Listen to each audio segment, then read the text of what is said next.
Hey everybody, this is Dr. Brian Hester, and I wanted to share a tip with you guys. I was reading an article and it was from actually Psychology Today, and this is February, so this is the month of love, and the theme was, well, what does it actually mean to love yourself? And one of our missions here at the Wellness Progression is to really give you due-level information to make an impact on your day-to-day life. And so this is going to break down into three parts. So the first thing is, number one, when it comes to self-love, a lot of people think that this is kicking back on the couch, watching 7 hours of your favorite Netflix special and just eating a pint of ice cream. And that's not the self-love I'm talking about, because that type of self-love is more like self-sabotage, and that will get you into a place to where you're dealing with a whole host of other health challenges. And so when we talk about loving yourselves, think about this.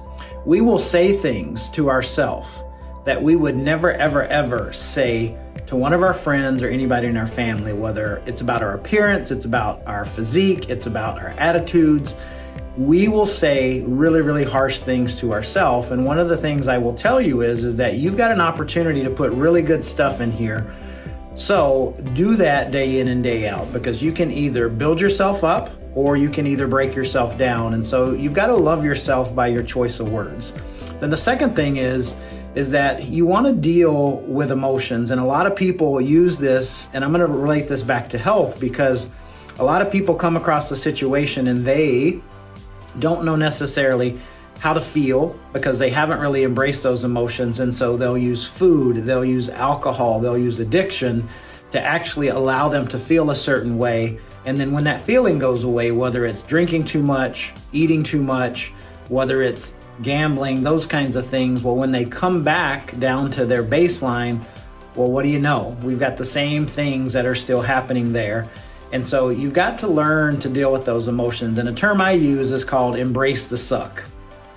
It's going to be there. We've got to go through it. You know, one of the things I always say is the only way forward is through it. And so we want to do a better job of really trying to not shove things to the side, but really stepping into that space and really growing from each obstacle that we come up against. And the third thing is, when it comes to loving yourself, it's okay to not know.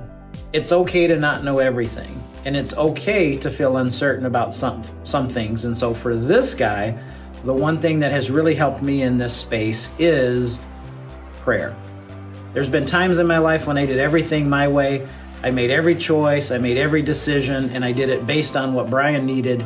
And one thing I've come to learn is that when I put it at the feet of God and I pray about it and I let God's will be done for my life, sometimes my life looks a little bit different in the form of what I think it should look like versus God's blessings.